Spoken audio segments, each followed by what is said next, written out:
தமிழ்நாடு முழுக்க போக்குவரத்து தொழிலாளர்களால் வேலை நிறுத்தம் செய்யப்பட்டிருக்கிறது ஒரு பக்கம். ரெண்டாவது, அன்றாட வாழ்க்கையில் மக்கள் தங்களுடைய வேலைகளை செய்து முடிப்பதற்கு போக்குவரத்து அப்படிங்கிறது மிகப்பெரிய ஒரு முக்கியத்துவமாக இருக்குது. அதில் ஏற்பட்ட தடைகள், பள்ளி மாணவர்களும் வேலைக்கு செல்பவர்களும் சரியான நேரத்தில் வர வேண்டிய பேருந்துகள் வரலையே அப்படிங்கிற ஒரு காலகட்டத்தில் நின்று கொண்டிருக்கக்கூடிய ஒரு சூழல். எல்லாவற்றிற்கும் மேலாக பலவிதமான கோரிக்கைகளை நாங்கள் நிறைவேற்றி கொடுப்போம் அப்படின்னு திமுக வாக்குறுதியை நம்பி அவங்களுக்கு வாக்கு செலுத்தி வெற்றி பெற வச்சுட்டு கோரிக்கைகளை இதுவரைக்கும் செவிமடுக்க மாட்டாங்களேன்னு போராடிட்டு இருக்கக்கூடிய தொழிலாளர்களுடைய ஏக்கம் ஒரு பக்கம். இது எல்லாவற்றையும் மீறி இன்றைக்கு நாங்கள் 95 விழுக்காட்டுக்கு மேலே பேருந்தை இயக்கிட்டோம் அப்படின்னு மார்தட்டி கொண்டிருக்கக்கூடிய திமுகவினுடைய போக்குவரத்து துறை அமைச்சர் ஒரு பக்கம். உண்மையிலேயே இன்றைக்கு கள சூழல் என்னவா இருக்கு அப்படிங்கிறத இந்த காணொலியின் வாயிலா பார்க்க இருக்கிறோம்.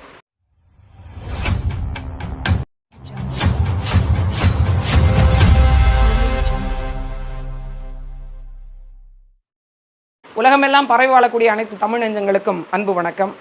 இன்னைக்கு தமிழ்நாடு முழுமைக்கும் போக்குவரத்து துறை தொழிலாளர்கள் ஒரு பெரிய வேலை நிறுத்தத்தை ஈடுபட்டிருக்கிறாங்க. அதாவது ஒட்டுமொத்தமாக இருக்கக்கூடிய அனைத்து தொழிலாளர் சங்கமும் போக்குவரத்து சம்பந்தப்பட்ட தொழிலாளர் சங்கமும் சேர்ந்து ஒரு மிகப்பெரிய ஒரு கோரிக்கையை முன்னிறுத்தி ஒரு போராட்டத்தை அறிவிக்கிறாங்க. இது உடனே அறிவிக்கப்பட்ட போராட்டமா அப்படின்னு கேட்டிங்கன்னா இல்லை. ரொம்ப நாளாகவே அரசு அவங்க சந்திக்கணும், பேச்சுவார்த்தை நடத்தணும், எங்களுக்கு இருக்கிற கோரிக்கைகளை சொல்லணும், அதை அவங்க நிறைவேற்றி கொடுக்கணும் அப்படின்னு பல்வேறு கட்ட முத்தரப்பு பேச்சுவார்த்தைகளுக்கெல்லாம் பிறகு நேற்றைய தினம் ஒரு பேச்சுவார்த்தைக்கு அமர்த்தப்பட்டாங்க. அந்த பேச்சுவார்த்தையிலும் முடிவு எட்டப்படாததுனால, அவங்க கேட்ட கோரிக்கைகள் நிறைவேற்றப்படாமல் போனதுனால இந்த ஒரு போராட்டத்தை எங்களை வம்பாக இந்த போராட்டத்தை செய்ய வச்சிருக்கு அரசு. இந்த போராட்டத்துக்கான மிக முக்கிய காரணம் எங்களை அரசு இந்த மாதிரி தள்ளிடுச்சு, அதனால் மக்கள் யாரும் எங்கள் மேலே வருத்தப்படாதீங்க, எங்களுடைய போராட்டத்தினுடைய மனவலிமையை நீங்கள் புரிந்து கொள்ளுங்க அப்படின்னு சொல்லிட்டு அந்த போக்குவரத்து துறை தொழிலாளர்கள் ஒரு பக்கம். இன்னொரு பக்கம் போக்குவரத்து துறை அமைச்சராக இருக்கக்கூடிய மரியாதைக்குரிய அமைச்சர் என்ன சொல்கிறாரு அப்படின்னு கேட்டிங்கன்னா, ஏற்கனவே நிறைவேற்றப்பட்ட கோரிக்கைகளை மீண்டும் நிறைவேற்றுங்கன்னு அவங்க கேட்குறாங்கங்க. ஏற்கனவே செஞ்சு கொடுத்தாச்சு, மீண்டும் அதையே கேட்குறாங்க அப்படின்னு அவர் ஒரு பக்கம் சொல்லிட்டு, இது அதிமுக ஆட்சி காலத்தில் நடந்தது, அவர் எடப்பாடி அவர்களே ஒத்துக்கிட்டாரு, இதுக்கு நாங்கள் எப்படி பொறுப்பேற்றுக்க முடியும்னு ரொம்ப தட்டிக்கழிப்பான ஒரு பதிலை சொல்லிட்டு கடந்து போகிறாரு. இன்னொரு பக்கம் என்ன சொல்கிறாங்க, இந்த இவர்களுடைய வேலை நிறுத்தத்தினால இங்கே எந்த போக்குவரத்தும் பாதிக்கப்படவே இல்லை, மாறாக என்ன பண்ணுறாங்க அப்படின்னா இது சகஜமான சூழ்நிலை தான் இருக்குது, ஒரு 5 விழுக்காடு மட்டும்தான் சரியான போக்குவரத்துக்கான ஓட்டுநர்களை எங்களால் கொடுக்க முடியல, மற்றபடி 95 விழுக்காடு தமிழ்நாட்டில் இப்போ போக்குவரத்து சாதாரணமாக இயல்பு நிலையாக இருந்து கொண்டிருக்கு அப்படின்னு ஒரு அறிவிப்பை வெளியிட்டிருக்கிறார். உண்மையாகவே பார்க்குறோம் அப்படின்னா நிறைய இடங்களில் பேருந்து நிலையங்களில் உள்ளூர் கிராமப்புறங்களில் போக வேண்டிய பேருந்துகள் போகாமல் பள்ளிக்கு செல்கிற குழந்தைகள்லேருந்து வேலைக்கு செல்லக்கூடியவர்கள் வரைக்கும் திக்குமுக்காடி அங்கங்கே பேருந்து நிலையங்களில் நிற்கிறாங்க. இதோடு மட்டுமல்லாத சென்னை போன்ற பெருநகரங்களில் உள்ளவங்க பேருந்துக்காக காத்திருக்காம மெட்ரோக்கு ரயிலுக்கு நம்ம போயிடுவோம் அப்படின்ற மாதிரி அந்த மாதிரியான ஒரு விஷயத்தை வச்சுருக்காங்க. இருசக்கர வாகனங்கள் வச்சுருக்கவங்க அவங்களுடைய பணி வேலையை அவங்க செய்கிறாங்க. ஆனால் இதை சின்ன சின்ன வியாபாரிகள் இங்கிருந்து ஒரு காய்கறியை கொண்டு போய் வெளியூரில் விற்கிறவங்க அப்படின்னு யாரெல்லாம் இந்த பேருந்தை பிரதானமாக கிட்டத்தட்ட 2 கோடி தமிழ் மக்கள் இந்த பேருந்தை பிரதானமாக வைத்து வாழ்வியலை நடத்தக்கூடிய மக்கள் இருக்கிறாங்க இல்லையா, அவங்களுக்கு மிகப்பெரிய ஒரு நெருக்கடியை கொடுத்துருக்கு. ஏன் இந்த மக்களுடைய கோரிக்கைகள் நிறைவேற்றப்படவே இல்லை, போக்குவரத்து தொழிலாளர்களுடைய கோரிக்கை தான் என்ன அப்படின்னு நம்ம உண்மையிலேயே இந்த மக்களுக்கு சொல்ல வேண்டிய ஒரு சூழல் இருக்குது. கிட்டத்தட்ட 2017 காலகட்டத்தில் 23,000 பேருந்துகள் இயக்கப்பட்டுச்சு தமிழ்நாட்டில். அது 2018 காலகட்டத்தில் கிட்டத்தட்ட 19,000 சொச்சமாக குறைக்கப்படுது. இப்போ கிட்டத்தட்ட பார்த்தீங்க அப்படின்னா இந்த 5 ஆண்டு காலத்தில் 4,500 பேருந்துகள் குறைக்கப்பட்டிருக்கு. 4,500 பேருந்துகள் குறைக்கப்பட்ட போதிலும் 20,000க்கும் மேற்பட்ட பணி நியமனம் செய்ய வேண்டியிருக்கு, பணியாளர்களுடைய பற்றாக்குறை இருக்குது. இப்போ வரைக்கும் 1,500 பேருந்துகள் பணியாளர் பற்றாக்குறையினால், அதாவது ஓட்டுநர்கள் இல்லாததுனால அந்த பேருந்துகள் இயக்கப்படாமல் இருக்கு அப்படின்னு போக்குவரத்து துறையினுடைய தொழிலாளர்கள் சார்பில் சொல்லப்படுது. அதோடு மட்டுமில்லாமல் கிட்டத்தட்ட எங்களுடைய பிஎஃப் பணம் அப்படின்னு சொல்லக்கூடிய இந்த ஓய்வூதிய காலகட்டத்திலும் சரி பணி காலகட்டத்திலும் சரி பிடிமானமாக பணியாளர்கள்டேருந்து ஒரு நிதியை திரட்டி அந்த பிஎஃப் தொகை ப்ராவிடன்ட் ஃபண்டுன்னு சொல்லக்கூடிய அந்த பிஎஃப் தொகை பிடித்து வைத்திருக்கோம். அதுக்கு கிட்டத்தட்ட 13,000 கோடி அந்த பணத்தை எடுத்து இந்த போக்குவரத்து கழகம் செலவு செஞ்சிருச்சு. அந்த பணத்தை அந்த பணியாளர்களுடைய குடும்பங்களுக்கு பிற்காலத்தில் மருத்துவ உதவிக்கு அவங்களுடைய குடும்பத்தினுடைய செலவுக்கு கொடுக்கப்படவே இல்லை. நாங்கள் என்ன கேட்குறோம், அது நீங்கள் எங்களுக்கு கொடுக்கக்கூடிய இழப்பீட்டு தொகையோ அல்லது நஷ்டஈட்டு தொகையோ அல்லது இலவசமாக வழங்கக்கூடியதோ அல்ல, இது எங்களுடைய உரிமை, எங்களுடைய பணம், அதை எடுத்து நீங்கள் எப்படி செலவு பண்ணலாம், அதை எங்களுக்கு திருப்பி கொடுங்க என்ற கோரிக்கையை முன்வைக்கிறாங்க. ரெண்டாவது என்ன சொல்கிறாங்க, ஓய்வூதியத்தில் பணி ஓய்வூதியத்தில் இருந்தவங்களுக்கான அகவிலைப்படி பல ஆண்டுகளாக ஏற்றப்படவே இல்லை, அந்த அகவிலைப்படியை எங்களுக்கு ஏற்றி கொடுங்க. இதை ஏன் வந்து இவ்வளவு துணிச்சலாக இவங்க கேட்குறாங்க? அதிமுக ஆட்சி காலத்தில் ஏன் கேட்கல அப்படின்னு நிறைய பேருக்கு கேள்வி இருக்கும். ஏன்னா திமுக தங்களுடைய தேர்தல் அறிக்கையில் என்ன சொல்லியிருக்கிறாங்க அப்படின்னா, இந்த போக்குவரத்து தொழிலாளர்களுடைய பழைய ஓய்வூதிய திட்டத்தை நாங்கள் அமல்படுத்துவோம். அதாவது 2003 புதிய ஓய்வூதிய திட்டம் என்ற ஒரு சட்டத்தை மத்திய அரசு கொண்டு வருது.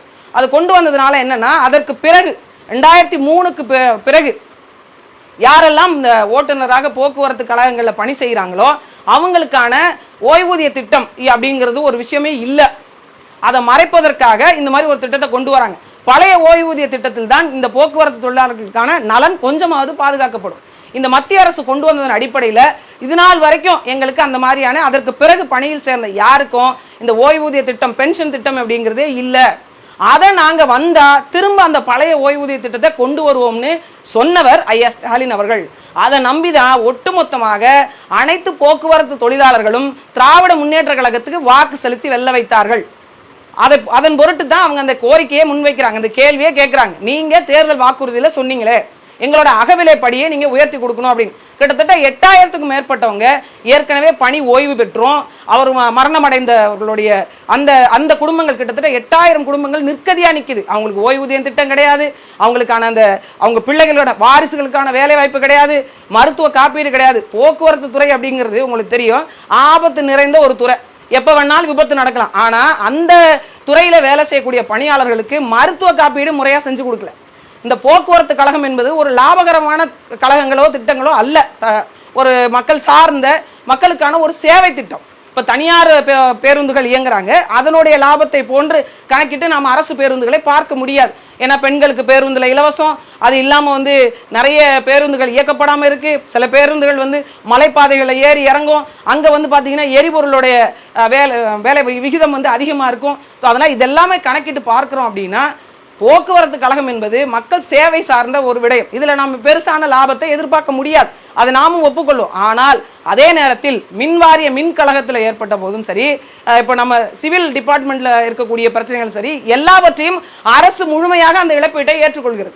இப்போ ஒரு திட்டத்தை நீங்கள் அறிவிக்கிறீங்க, பெண்களுக்கு பேருந்துல இலவசம். யார் அறிவிக்கிறா? தமிழக அரசு அறிவிக்குது. அதாவது தமிழக அரசு அமைப்பதற்கான திராவிட முன்னேற்ற கழகம் தங்களோட தேர்தல் வாக்குறுதியை அறிவிக்கிறாங்க. அப்போ அந்த தேர்தல் வாக்குறுதியை எப்படியாவது நிறைவேற்றினா தான் நீங்க காலூன்ற முடியும் என்பதற்காக இலவச பேருந்து அறிவிச்சிட்டீங்க. ஆனா இந்த போக்குவரத்து துறை கடனாவதற்கான மிக முக்கிய காரணம் உங்களுடைய பேரறிவிப்பு. அந்த அறிவிப்பு வந்த போது இப்படி ஒரு கடன் வருது அப்படின்னா அந்த கடனை அரசு தான் ஈடுகட்ட வேண்டுமே தவிர அந்த மக்கள் பணியாளர்களுடைய நிதியை எடுத்து அதை நாங்கள் சரி கட்டிட்டோம் அப்படிங்கிறது எவ்வளவு பாதகமான செயல். நீதிமன்றம் தானாக தலையிட்டு இவர்கள் வழக்கு தொடுத்து நீதிமன்றம் முன் இல்லை இது அவங்களுடைய உரிமை அப்படின்னு நீதிமன்றம் சொன்ன பிறகும் இன்னும் ஒவ்வொரு முறையும் பேச்சுவார்த்தை நடத்தி தான் உங்கள்கிட்ட கோரிக்கைகளை முன் வச்சு அதன் பொருட்டு தான் அவங்களுடைய தேவைகளை பெற வேண்டியிருக்கு. தமிழக அரசு ஒட்டுமொத்தமாக அவங்களுக்கு வாக்கு செலுத்திய தமிழ்நாட்டில் இருக்கக்கூடிய ஒட்டுமொத்த போக்குவரத்து தொழிலாளர் சங்கத்தில் இருக்கக்கூடிய அனைத்து தொழிலாளர்களையும் பெரிய ஏமாற்றம் அடைய செஞ்சிருக்கு. இதுல இருந்து ரெண்டாவது என்ன அப்படின்னா, அங்கங்க தற்காலிகமான ஓட்டுநர்களை நியமனம் பண்ணியிருக்கீங்க. அதுல கன்னியாகுமரி மாவட்டத்தில் ஒரு விபத்து ஏற்பட்டுருச்சு. இப்போ இந்த விபத்துக்கு யார் பதில் சொல்லுது? ஒரு ஓட்டுநர் காலையில் பார்க்குறோம், ஒரு பேருந்து நிலையத்திலேருந்து தாண்டி ஒரு 50 மீட்டர் போகல அந்த பேருந்து அந்த வளைவில் இயக்க முடியாமல் நடு ரோட்டிலே விட்டுட்டு போயிட்டார். பயணிகள் அவதிப்பட்டு என்ன செய்வதென்றே தெரியாமல் திக்குமுக்காடி நிற்கிறாங்க. இன்னொரு பேருந்து நிலையத்திலேருந்து புறப்பட்டு கல்லூரி வரைக்கும் போக வேண்டிய அந்த பேருந்து பாதி வழியிலேயே நின்றுடுச்சு. அந்த பேருந்துல என்ன பிரச்சனை, என்ன நடந்தது, ஏன் பேருந்து நின்றுச்சு, இது எது ஒன்றும் ஓட்டுநருக்கு தெரியல. வழியிலே போட்டுட்டு அவர் போனை போட்டுட்டு ஓடிட்டாரு, சுவிட்ச் ஆஃப் ஆயிடுச்சு போன். இப்போ அங்க இருக்கக்கூடிய பயணிகள், கல்லூரி மாணவிகள் என்ன நிலைமை ஆனாங்க, வேறு பேருந்து வந்துதா வரலையா, எது ஒன்றும் தெரியல. நீங்கள் மார்தட்டி கொள்ள 95 விழுக்காடு பேருந்துகள் தமிழ்நாட்டில் இயக்கப்பட்டு கொண்டிருக்கிறது என்றால் செய்தி ஊடகங்கள் இவ்வளவு பேரை காண்பிக்குது. இங்க பேருந்து வரலங்க, அங்க வரலங்க, ஒரு நல்ல நாள் பெருநாள் பொங்கல் வருஷம் கொடுக்கறதுக்கு நாங்கள் எத்தனை பேர் கிளம்பி போனோம், யார் அங்கே பேருந்து இல்லாமல் நடுவழியிலே நிற்கிறோம், எப்படி வீட்டுக்கு போகிறதுன்னு தெரியலன்னு பல்வேறு புலம்பல்களை நாம் பார்க்குறோம். நாம் என்ன சொல்கிறோம் என்றால், ஒட்டுமொத்தமாக இந்த அமைப்பை அந்த அமைப்போடு சேர்ந்து போட்டியிட செய்வது அல்ல, அந்த அமைப்பையும் இந்த அமைப்பையும் சண்டை போட்டுக்க செய்வது அல்ல ஒரு அரசினுடைய வேலை. ஒரு அரசு என்ன செய்யணும், நீங்கள் கோரிக்கையாக முன் வச்ச அல்லது அந்த கோரிக்கைகளை செய்து முடிப்போம் என்று சொன்ன விடயங்களை செய்து கொடுங்க என்ற ஒரு கேள்வியை வைக்கிறாங்க. இவங்க ஆசைப்பட்டு கேட்குறாங்கன்ற கதையா இவங்க ஏற்கனவே நடந்த ஒரு விஷயத்தை திரும்ப கேட்குறாங்க, ஏற்கனவே செஞ்சு கொடுத்த ஒரு விஷயத்த திரும்ப கேட்குறாங்கன்னா அவங்க மட்டும் என்ன புரிதல் இல்லாமையா கேட்குறாங்க? கிட்டத்தட்ட 20,000க்கும் மேற்பட்ட வேலை வாய்ப்புகளை நீங்கள் பூர்த்தி செய்யலை, 1500க்கும் மேற்பட்ட பேருந்துகள் ஓட்டுநர் இல்லாமல் ஓடாமல் இருக்கு, எல்லாவற்றிற்கும் மேலாக அவங்களுடைய பிஎஃப் பணத்தை 13,000 கோடி எடுத்து உங்கள் கழகத்துக்கு நீங்கள் செலவிட்டுட்டீங்க. கிட்டத்தட்ட 8,000 பேருக்குமான ஓய்வூதிய திட்டம் என்னாச்சுன்னே தெரில. உங்களுக்கான மருத்துவ காப்பீடு கிடையாது, வாழ்வியல் காப்பீடு ஒழுங்கா இல்லை, எது ஒன்றும் சரியா இல்லை. ஒரு ஓட்டுநருக்கான அவங்களுக்கான தகுதி நிர்ணயம் செய்யும்போது 1000 விஷயங்களை கேட்குற நீங்கள் அவங்களோட வாழ்வியலை பாதுகாப்பதற்கான எந்த விஷயமும் செய்யறதில்லை. யதார்த்தமான ஒரு உண்மையை இப்போ வெளிப்படுத்தியிருக்கு திராவிட முன்னேற்ற கழகம். இதற்கு மேலாவது ஒட்டுமொத்த தமிழ்நாட்டில் இருக்கக்கூடிய போக்குவரத்து துறை தொழிலாளர்கள் மட்டுமில்லை, மற்ற அரசினுடைய அனைத்து ஊழியர்களும் இதெல்லாம் கண்டுகொள்ளணும். ஏன்னா இப்போ யாருக்கோ பிரச்சனை நடக்குது அப்படின்னு நம்ம கடந்து போவோமே, ஆனால் நாளை நாம் இந்த பிரச்சனையை சந்திக்க வேண்டி வரும். ஒட்டுமொத்தமாக திராவிட முன்னேற்ற கழகம் எல்லாத்தையுமே திசை திருப்புற வேலையை தவிர வேற எந்த வேலையும் செய்யறதில்லை. இப்போ ஒரு 2-3 நாளைக்கு முன்னாடி கூட ஒரு பிரச்சனையை வந்து பூதாகரமாக வெடிச்சது. அமைச்சர் சேகர் பாபு அவர்கள் என்ன பண்ணாரு, அயோத்தி ராமர் கோயிலுக்கு யாராவது போறதா இருந்து அவங்க கேட்டுக்கொண்டாங்க அப்படின்னா அரசே அவங்களுக்கான போக்குவரத்து பயண செலவுகளெல்லாம் ஈடுகட்டி போயிட்டு வர வைக்கும் அப்படின்னு சொன்னாங்க.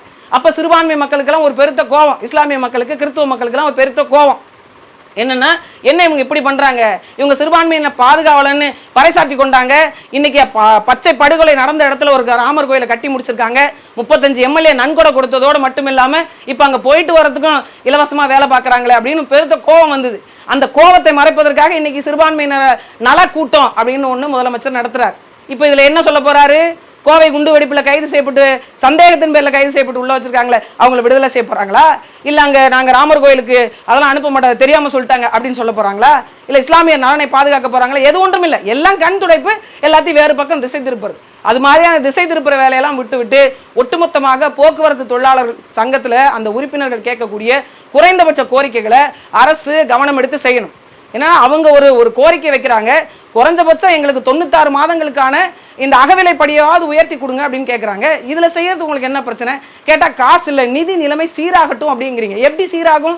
நீங்கள் உற்பத்தியை பெருக்க போறீங்களா, இன்னும் கொஞ்சம் கூடுதலாக சாராயம் வைக்க போறீங்க. இதுக்கு காசுல எப்படி பேனா வைக்கிறதுக்கு காசு வருது, எப்படி மற்ற விஷயங்கள்லாம் செய்யறதுக்கு உங்களுக்கு காசு வருது? அப்போ நிதிநிலை சீராகட்டும்னு நீங்கள் காத்திருக்கவே இல்லை இல்லையா? அவங்க காசை எடுத்து நீங்கள் இன்னும் சொல்ல போனால் உங்கள் கழகத்தை நடத்தி கொண்டிருந்தீங்க. அதைத்தான் அவங்க திருப்பி கேட்குறாங்க. முறைப்படி அந்த தொழிலாளர்கள் வைக்கக்கூடிய கோரிக்கைகளுக்கு தமிழக அரசு செவிமடுக்கணும், அவர்களுடைய கோரிக்கை வெற்றி பெறணும். ஒட்டுமொத்தமாக அந்த தொழிலாளர் சங்கங்களுக்கும் வைக்க வேண்டியதனால் நாம் அரசை கண்டிப்பாக கண்டித்து நமக்கான கோரிக்கைகளை கேட்கணும். அதே நேரத்தில் ஒட்டுமொத்த மக்களுக்கும் இடையூறு இல்லாமல் உங்களுடைய போராட்டம் நல்லபடியாக வெற்றி பெறட்டும். நன்றி, வணக்கம்.